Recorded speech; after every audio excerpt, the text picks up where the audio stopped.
Revealed, the miraculous biblical destiny of Iran and God's transforming plan for redemption. In the 3rd year of Jehoiakim, king of Judah, an edict came forth from the might of Babylon.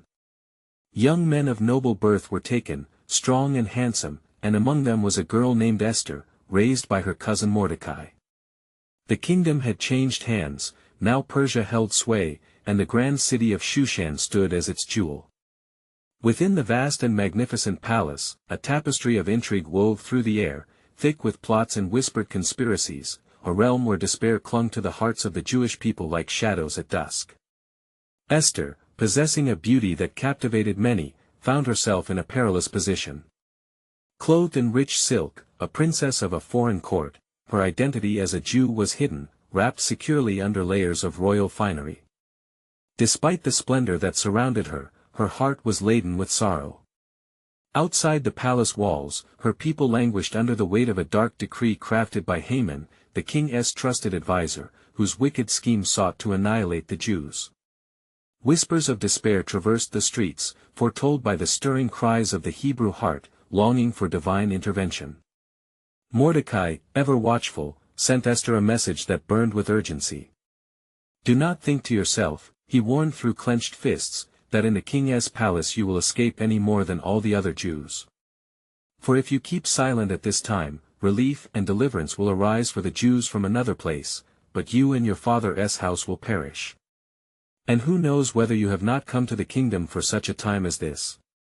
His words ignited a spark within Esther's heart, fuel led by the faith woven through her lineage.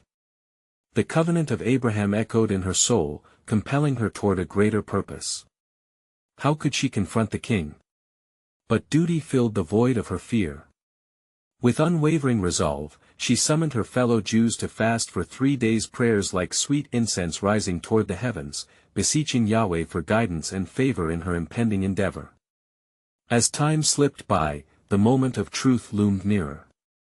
Clad in her royal garments, Esther prepared to stand before the king, where the air hung heavy with expectation. The golden scepter rested, glistening like hope in the glare of despair, yet she trembled lest she approach the throne unsummoned. "If I perish, Esther whispered, as she took a deep breath, striking the final note of faith before stepping into the palace's vast throne room. The tension within the space was palpable. King Xerxes, an embodiment of regal authority, turned his gaze upon her. In that moment, time suspended, and a collective breath gathered. As the golden scepter was extended, Esther's heart quickened. Her moment had come. "If it pleases the king," she began, extending an invitation to a banquet, unknowing of the ripples this night would send across the fabric of history. Before we continue with this incredible biblical account, I want to make sure you don't miss any of these powerful scripture stories. Click the bell icon and select All Notifications. These biblical narratives have transformed countless lives throughout history. If God's word through this story is blessing you, please like and share with someone who needs to hear about God's faithfulness today. Tell me in the comments, which biblical story has most impacted your faith journey? I'm always amazed how God's word speaks to hearts across generations. Now let's continue with what the Lord did next. Yet, behind the veil of feasts and joyous laughter, danger lingered like a shadow in the night. Haman's lethal intentions loomed, a dark cloud spiraling relentlessly. Would Esther, chosen for such a moment in time, unveil her true identity and confront the king before it was too late? As the banquet neared, the air grew thick with destiny, and the stage was set for a supernatural confrontation, one that would ripple through nations and challenge the very forces aligned against her people. The path was fraught with uncertainty, and within its twists lay a promise of deliverance woven intricately within the tapestry of God's plan. As the sun began to set over Shushan, the hour of Esther's banquet approached with both promise and peril. The table was laden with delicacies fit for a king, rich wines flowing like rivers of joy, while laughter echoed through the palace halls. Yet beneath the surface of revelry, an undercurrent of dread festered. Haman, draped in arrogance, hovered near the king, unaware that fate was drawing closer to him like a serpent ready to strike. The appointed hour came, and the king took his seat, his eyes sparkling with expectation. "What is your request, Queen Esther?" he asked, a hint of curiosity mingling with his delight. It shall be given to you, even to the half of my kingdom. Esther's heart pounded like the drums of war. She recalled Mordecai's words and the weight of her mission. With grace and courage, she spoke, "If it pleases the king, let me invite you and Haman to a banquet I have prepared." The king, intrigued, nodded, signaling Haman to rise and follow the queen. As they enjoyed the meal, Esther's spirit waged a silent battle of boldness against fear. The food and wine were exquisite, yet the real feast was yet to come. Her revelation, her act of faith, the unveiling of her people's plight before the sovereign. After the banquet, consumed by pride, Haman strode home, the echo of significance ringing in his ears. The queen favored him. But as he passed through the streets of Shushan, he encountered Mordecai sitting at the gate. While others bowed in reverence, Mordecai remained unmoved. This refusal to honor him ignited Haman's fury like fire consuming dry grass. Returning home, he recounted his riches and honors to his family, yet his heart was heavy with rage. Yet all of this avails me nothing as long as I see Mordecai the Jew sitting at the king's gate. His wife and friends, blinded by the same malice, conspired with him to construct a gallows 50 cubits high, thinking it would bring his salvation from the bitter insult of Mordecai. Night fell, and with it came the weight of destiny. But God had not forgotten the cries of his people. That very night, King Xerxes could not sleep. The uneasy stillness was pierced by an urgent need for remembrance. Calling for the book of records, he opened its pages, recounting the deeds of his kingdom. There, he found the account of Mordecai, who had uncovered a plot against the throne. His heart stirred, keenly aware that no good deed goes unnoticed in the divine order. Anxiety filled Esther as she prepared for the next banquet. What will be revealed? She pondered. How would her brave act be received? As she summoned her courage once again and walked into the light of the great hall, her heart was comforted by the thought that her God, who is never late, orchestrated all that would come to fruition. The day would soon reveal the depth of treachery behind Haman's facade and the binding love that God held for his people. Esther stood at the precipice of change, a mere breath away from declaring the truth, yet blind to the culminative effect her revealing would have. Little did she know that God's hand was guiding every strand of this tapestry of fate, intertwining lives, decisions, and destinies, as the sovereign plan would soon unveil the reality of his justice. As the clock of heaven ticked forward towards that fateful revelation, a divine mystery lingered in the air. What would happen when Esther's path intertwined fully with the destiny of her people? The intricate tapestry of providence was yet to be completely unfolded, revealing God's redemptive storyline woven through the darkness. As the dawn broke over Shushan, its light danced upon the walls of the palace, warming the hearts of its inhabitants. Queen Esther, enveloped in a mantle of both trepidation and resolve, stood before the throne once more. The air was thick with expectation, each breath a step toward destiny. "What shall it be, my queen?" asked King Xerxes, his tone both gentle and commanding. "You have invited us once again, your heart bears a heavy burden I sense." Esther, draped in garments of royal grace, felt the enormity of her mission rise within her. The fears of exposure clawed at her spirit, but the fate of her people rested heavily on the words she was yet to speak. "If it pleases your majesty," she began, her voice steady yet soft, "I have prepared this feast not merely for delight, but to unburden the truth that weighs upon my heart." Haman, unaware of the storm that was brewing, sat in arrogance, still basking in the aftermath of his previous triumph. He chuckled, believing himself beyond reproach. The grandeur of the banquet flowed around him, but it would soon give way to a far greater revelation. "Dear king," Esther continued, "I and my people are given to the shadows of death. A decree has been made to destroy us, to wipe out a nation that has known its trials and tribulations. We are the Jews, bound by tradition and faith, and your servant fears for our lives."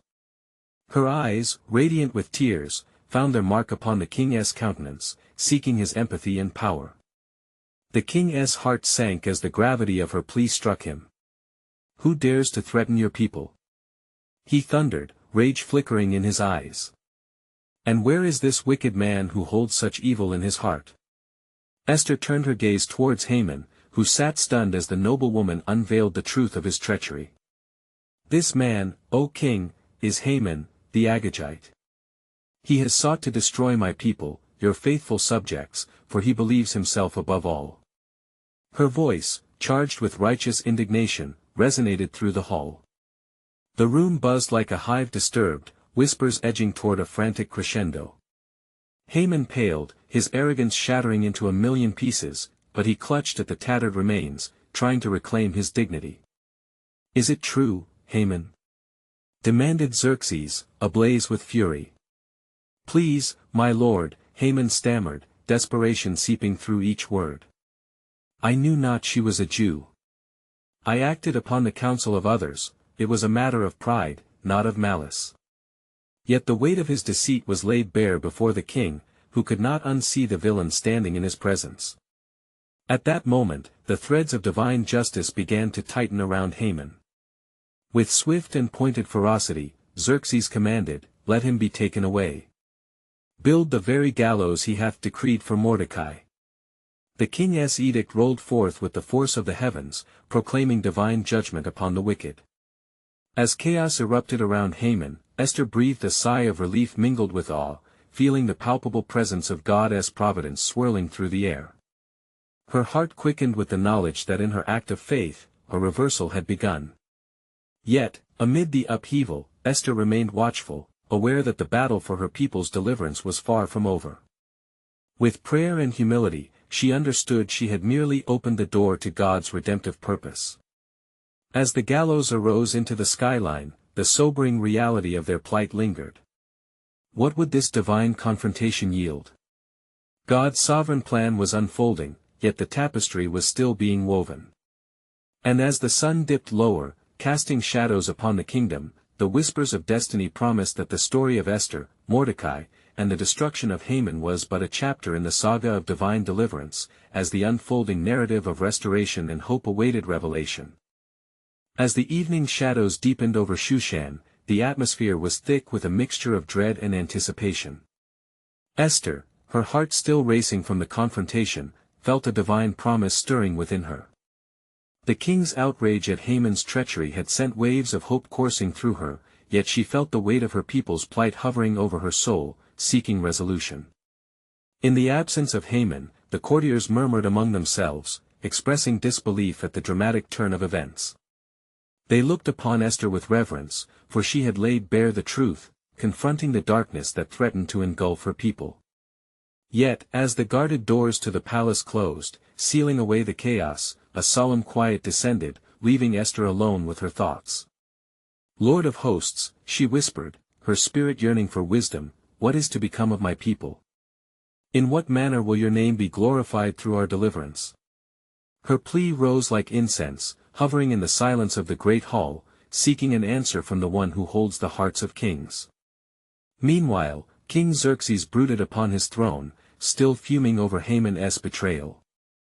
Is it not enough for one to dare approach the queen in such a vile manner? He pondered, wrestling with his rage.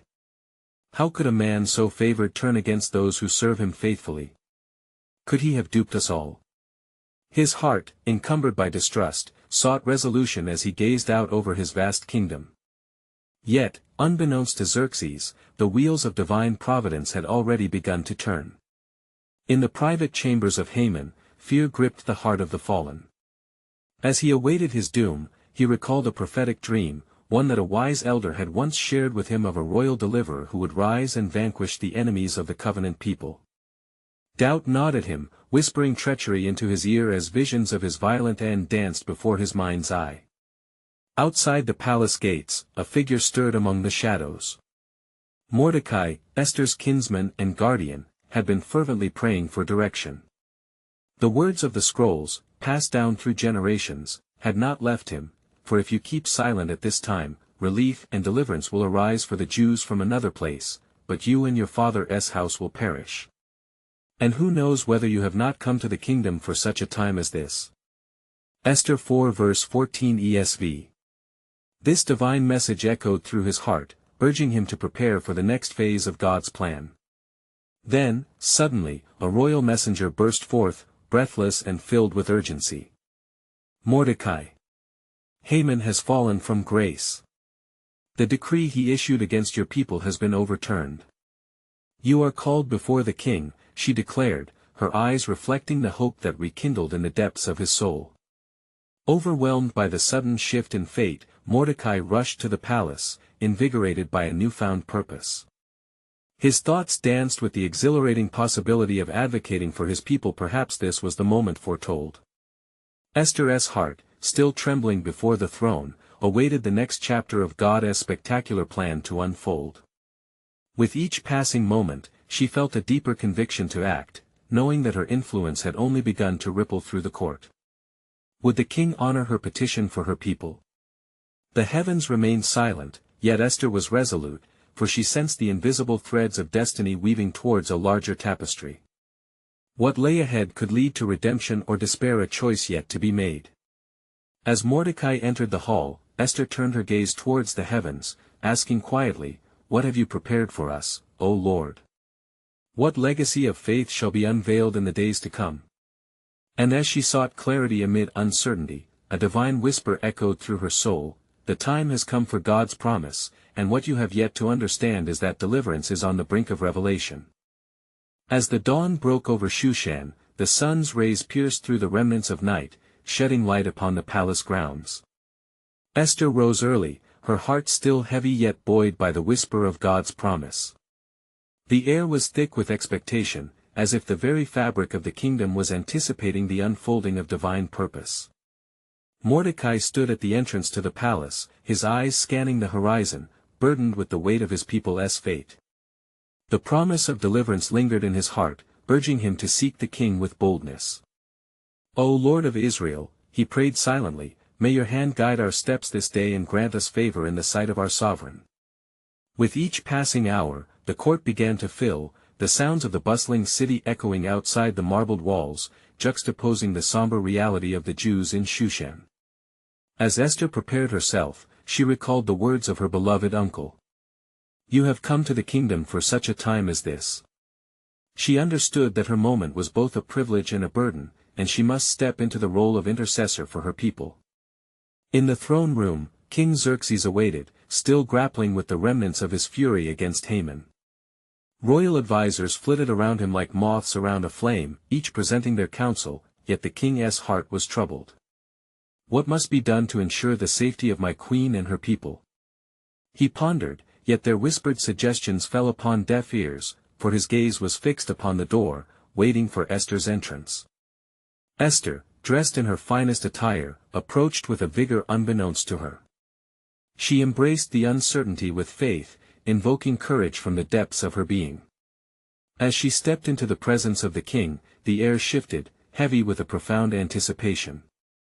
She bowed low, her heart pounding, and her spirit aflame with purpose.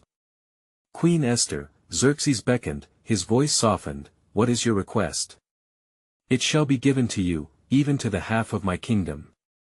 Gathering her thoughts, Esther's voice trembled yet conveyed resolve. "If it pleases the king," she articulated, "let me invite you to a feast that I have prepared. Bring Haman, and let us dine together, that I may reveal the matter that weighs so heavily upon my heart."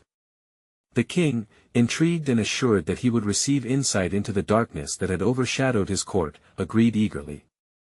Haman, summoned forth, came with pride and disdain, oblivious to the brewing storm. Together, they took their seats at the banquet table, surrounded by vibrant colors and the rich fragrances of delectable dishes, bountiful gifts meant to enchant. As they dined, Esther's heart raced, each bite becoming a sacrificial offering as she wrestled with the truth she was about to unveil. The conversation flitted from pleasantries to accounts of grandeur, yet every word spoken felt like a veil shrouding her true intent. Finally, after the feast had concluded, Esther's spirit stirred within her. "My lord," she implored, "if I have found favor in your sight, grant me a moment to speak before you." The weight of her words hung heavily in the air, and the attention of both king and Haman sharpened. "Let my life be spared, and the life of my people, for we have been sold to be destroyed, to be killed, and to be annihilated." Her voice rose with passion, revealing the urgency that permeated her very being. Haman, the adversary, is the one who has pronounced our doom. A gasp rippled through the court, the truth piercing the hearts of those present as the horror of betrayal unfurled in their midst. King Xerxes, eyes wide with disbelief, turned towards Haman, who now stood trembling before the fury ignited by his own wickedness. "Who is he, and where is he, who has dared to do this?" cried King Xerxes, fury igniting anew, demanding justice as the promise of God's deliverance drew near. As Haman stood before the king, caught in his treachery, a whisper of divine revelation flickered in the hearts of Esther and Mordecai alike. Little did they know, the saga of redemption for their people was but a precursor to a greater orchestration beyond Shushan, and the sovereign hand of God had set the stage for redemption not only for the Jews but for the nations to come. In the silence that enveloped the throne room, a sacred mystery lingered. What divine plan awaited its full revelation? Would this be a day of vindication, or was there a greater deliverance hidden in the folds of the unfolding story? As King Xerxes focused upon Haman, a storm of fury brewed within him, the weight of Esther's words bearing down like lead upon the air. The court held its breath, each heart teetering upon the precipice of fate. "Bring Haman before me," the king commanded, his voice echoing with righteous anger. Haman's heart quaked as he looked upon the king, realizing the depth of his impending doom. In his arrogance, he had plotted not only against a people but against the covenant of the God of Israel. As his counselors stepped back, fear gripped their hearts, for even the most powerful can be reduced to trembling before the sovereign will of God. "Esther." The king turned to his queen, his eyes searching her face. "What is this plot that could bring such devastation upon your people? Speak, and I will grant your desires as the heavens intend." With a heart laden with the burden of her people, Esther raised her voice, deeply stirring the spirit of the room. "My king, Haman has devised a plan to destroy the Jews, your servants, whom he has painted as enemies. I stand before you not merely as queen, but as a loyal subject pleading for mercy." Xerxes' countenance twisted in disbelief, betrayal radiating from his features. "What?" He turned sharply to Haman, seething with righteous indignation. "You have risen against my queen and her people. How dare you sow discord within my kingdom?" A fierce hand gestured for the guards to detain Haman, who now stood ensnared in his own wickedness. "Then, my king," Esther interjected, boldness igniting within her. "Let the decree be undone. The gallows Haman has prepared for Mordecai, let them become his own fate. For he sought the annihilation of the chosen people, a transgression that weighs heavily upon this kingdom." An uproar of murmurs erupted among the courtiers, a mixture of shock and anticipation echoing through the hallowed halls. As the king turned to flee from the scene, his thoughts tangled. Dania, the wisdom of God infiltrated his very core. "Fetch the scrolls. Record the words of this conspiracy and the fate of Haman. We shall speak no more of this wickedness in my presence." In the chamber that followed, Esther fell to her knees before the throne, her spirit entwined with hope and despair. "O Lord, guard my people. For we have been chosen, may our deliverance be a sign unto the nations to turn to you." Meanwhile, in the hidden corners of Shushan, Mordecai stood firm, his heart resolute. He fasted and prayed, waiting upon God's guidance. How great a God he served, who, even amid darkness, orchestrates light. As word of the minatory decree spread through the land, the reaction from the Jews was multifaceted, fear intermingled with an awakening hope. A call to repentance was sounded among the people, gathering them before the Lord in unity. For you see, the schemes of darkness had met the light of the Most High, and through Esther's brave heart, the pivotal moment of redemption was set in motion. Yet even as the shadows loomed, what they could not see was that this deliverance was not only for them. There was a whisper among the exiles, stirring them toward a greater reality. In that moment, the divine purpose unfolded. The plight of a single people was intertwined with a prophecy far beyond Shushan. Would the courage of a queen and the loyalty of Mordecai result in the salvation not only of the Jews, but of the nations scattered abroad? The hand of God had begun to weave a tapestry grander than they could fathom. His divine plan would reach far into history, heralding redemption for all humankind. What awaited them in the pages of time was greater than their pleas. It was a story of hope drawing nearer, the next chapter yet to be revealed. As the air thickened with tension, King Xerxes stood towering over Haman, unyielding fury blazing in his heart. "What answer do you give for such treachery, Haman?" he demanded, his voice like thunder echoing in the throne room. The wicked man trembled, a cloak of dread drawn tightly around him, yet no word sprang forth to defend his wickedness. "My king," he stammered, his mind racing, "I had but sought to rid the kingdom of these obstinate people." But as the king's gaze bore down upon him, Haman understood that no excuse could justify his cruel design against the innocent. Esther rose from her knees, her faith unshaken. "My lord, let justice reign upon Haman. His heart is filled with malice, and his intentions are laid bare before you. Deliver my people from this well-laid scheme." The king's jaw clenched, and his heart was troubled. With determination, he turned to his guards, issuing a decree that would seal Haman's fate. "Take him to the gallows he has prepared for Mordecai." The words carried the weight of divine justice, reverberating through the chamber. As Haman was led away, a silence enveloped the room. Each person within felt the pulse of fate twisting under the unfolding drama.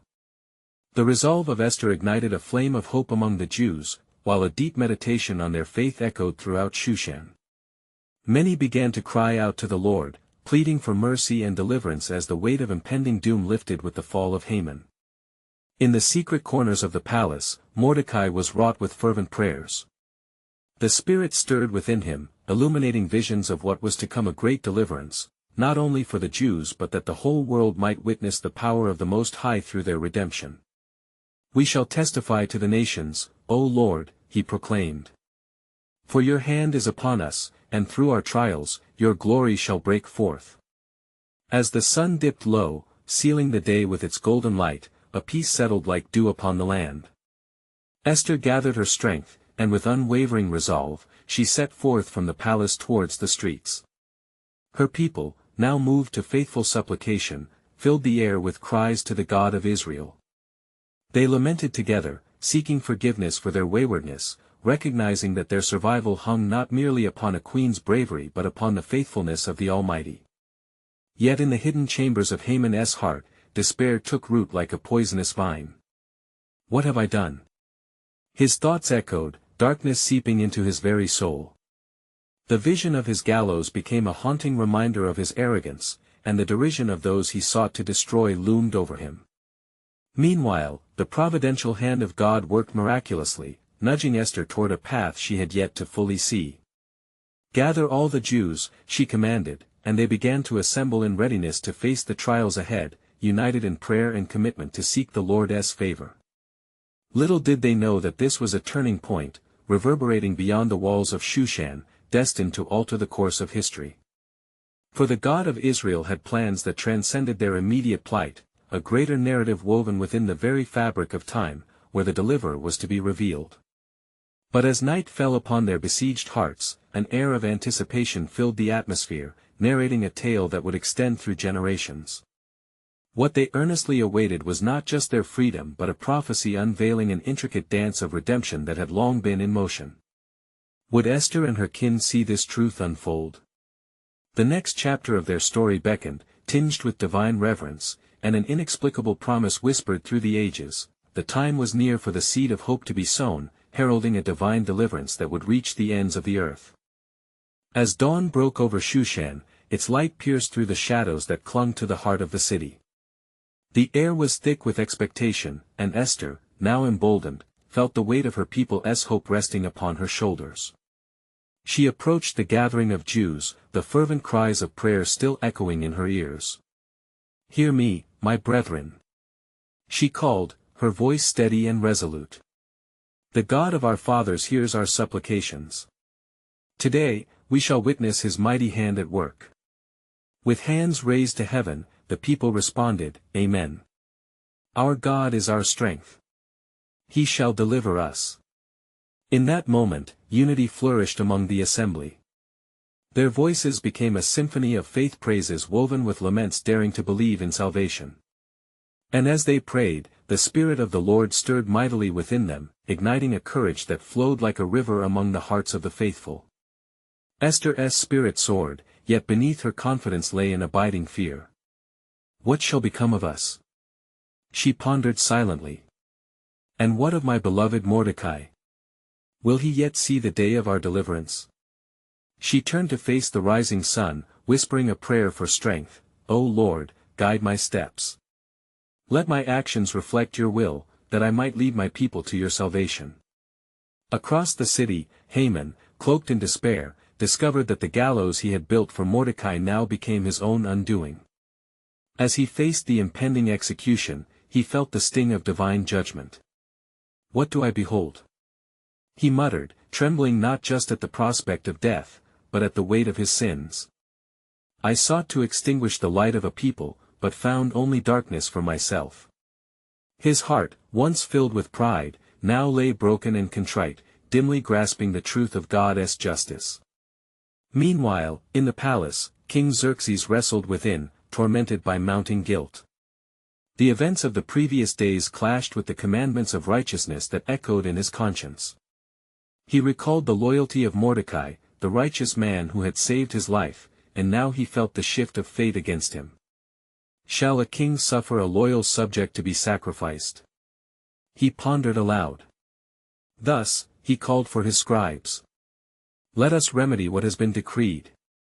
Write an edict for the preservation of the Jewish people. They shall have authority to defend themselves. Let it be a day of salvation instead of destruction.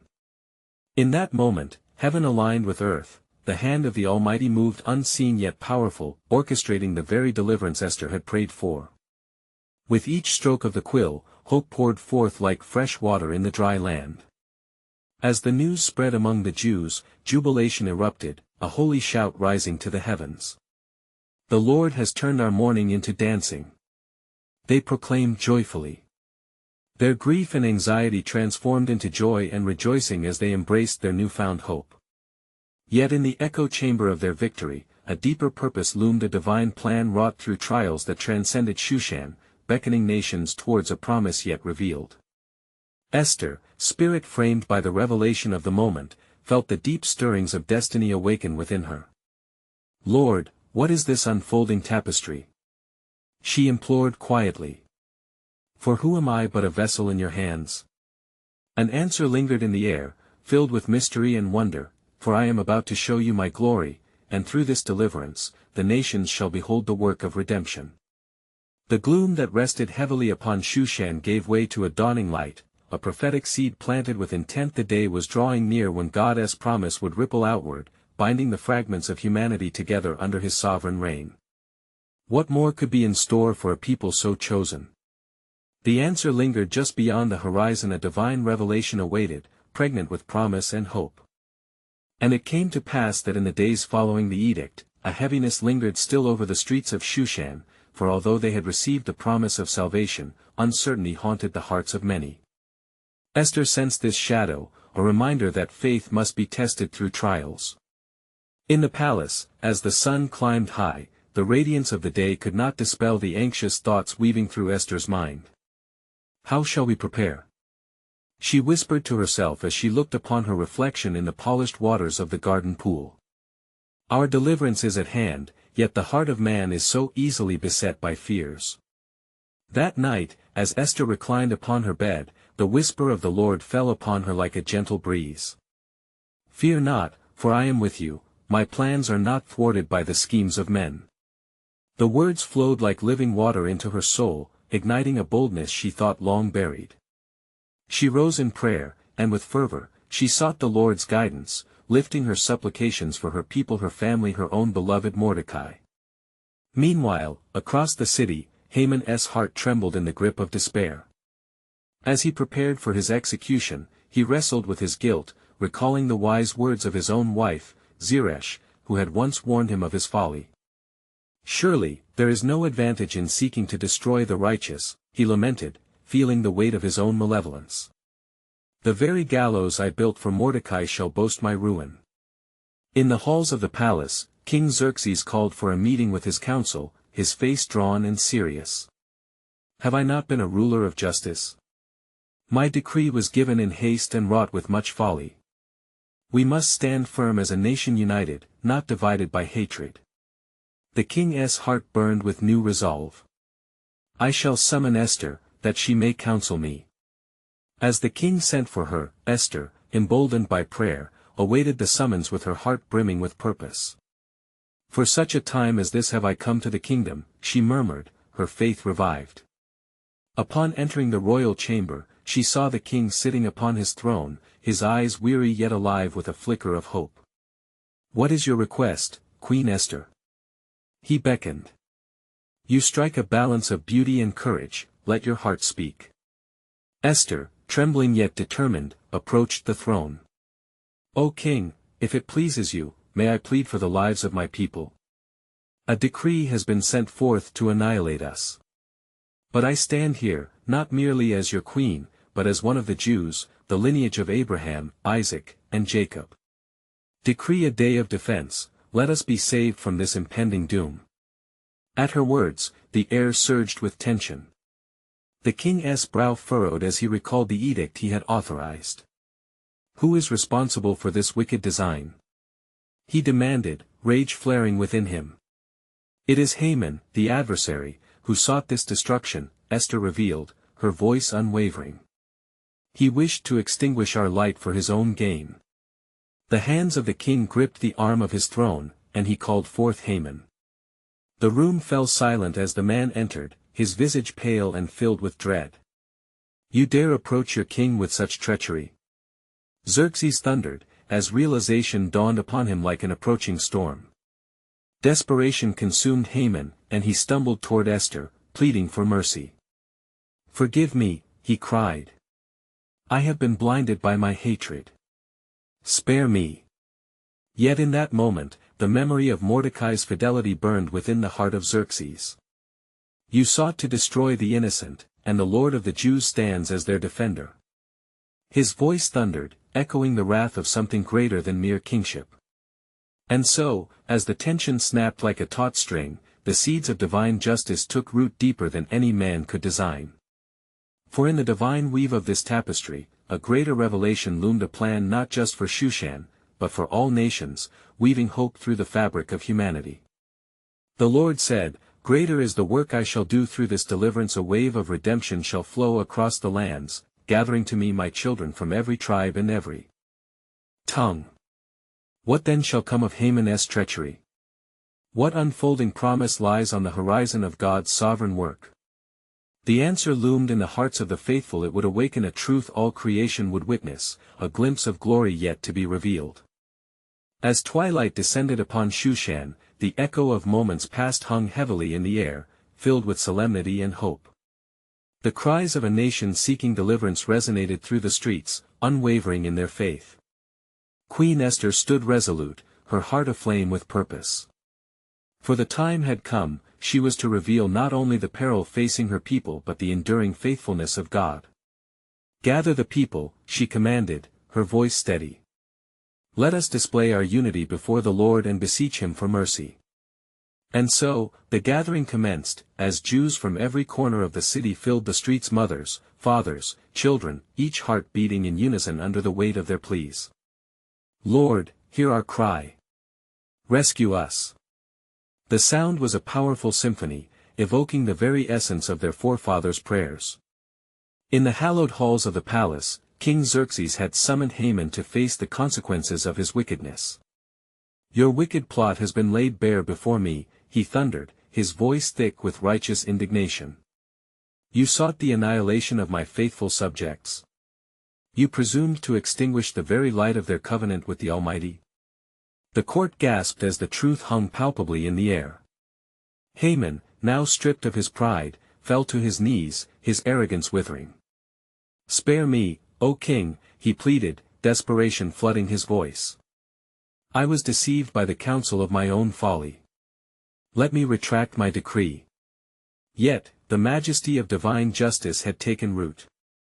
Queen Esther stepped into the threshold, her spirit ignited with courage. My lord, she began, approaching with grace laced with authority, I stand before you not only as your queen, but as one of the Jews, the very people you now seek to protect. Please do not allow my people to come to ruin on account of one man's pride. Who dared rise against your people? The king demanded, his eyes piercing, filled with intensity. Haman, she declared, her voice unwavering. This wicked man sought their destruction. But I stand before you today as a vessel of the Almighty's will, calling for justice. Her words stirred a cascade of murmurs through the assembly, igniting the embers of resolve in the hearts of those present. Xerxes, with fury anchoring his resolve, turned to Haman. Take him away. Let the gallows he erected for Mordecai become his own demise. You sought death and deceit, and now, shadows loom over you. As Haman was led away, the breaths of the gathered people surged with the weight of a new dawn. God's hand was upon them, steady and unfaltering in the midst of despair. Esther's voice rose with fervor, we shall not only survive, but we shall thrive. Let a new decree be issued, granting us the freedom to defend our lives and futures. We shall stand united. Word of the new edict spread rapidly, cascading through the streets like wildfire. We are not abandoned. The God of Israel fights for us. They proclaimed, dancing, and lifting their voices in joyous refrain, their fears melting away under the warmth of newfound hope. In their hearts, hope burgeoned amidst the ruins of fear. The gallows erected for Mordecai now stood as a monument to the triumph of truth. And as the shadows receded, the joyous cries of deliverance resonated throughout the city. As the sun dipped beneath the horizon, Esther and Mordecai stood upon the palace balcony gazing over the revitalized throng below. This day shall be remembered for generations, Mordecai spoke, his heart swelling with gratitude. A day of remembrance not for our deliverance alone, but for the faithfulness of our God. Yes, Esther agreed, her voice filled with resolution, and let us proclaim our testimony to the world. The tapestry of our lives is woven with faith, and here, on this foundation, a story of hope emerges, heralding the truth that God is present even in the darkest valleys. And so, the people gathered to celebrate a festival that would henceforth mark their redemption Purim, a day of feasting and gladness, a timeless reminder of God's sovereign hand guiding them through trials and tribulations. They would share the story of Esther, the girl who became a queen, the woman of courage who stood before the throne, a vessel of hope for many. In this resolute moment, the scriptures would echo through the ages, the Lord is good, a stronghold in the day of trouble, he knows those who take refuge in him, Nahum 1 verse 7. The legacy of Esther and Mordecai, of faith and unity, illuminated the hearts of their people, a beacon of hope and divine intervention. As the night stretched on, Esther lifted her hands to the heavens, her voice declared in worship, O Lord, thank you for deliverance and for the unbreakable bond of faith you have forged in our hearts. For the challenge of Haman had transformed into a song of victory. The great tapestry of human history continued to unfold, weaving the narrative of faith, redemption, and the irrevocable truth, God's promises endured forever. His plans were set in motion, bringing forth a promise not only for the Jews but for all mankind, an everlasting testament to his unwavering love and providence. And at the close of that momentous day, in the grand chamber of the palace and the hearts of the faithful in Shushan, a glorious truth emerged: God was, and always would be, a faithful defender of his people. The era of oppression had bowed to the dawn of new beginnings, heralded by acts of faith and courage that would not soon be forgotten.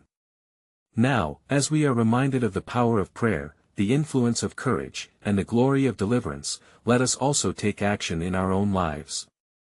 If this biblical story has stirred something deep within you, I invite you to subscribe immediately to our channel so you won't miss the next powerful biblical stories unfolding in divine narratives. Leave a like now to help spread God's word through the algorithm, allowing others to be blessed by these scriptures of hope. Comment below with your spiritual reflections and let us know how this transformative story has impacted your faith.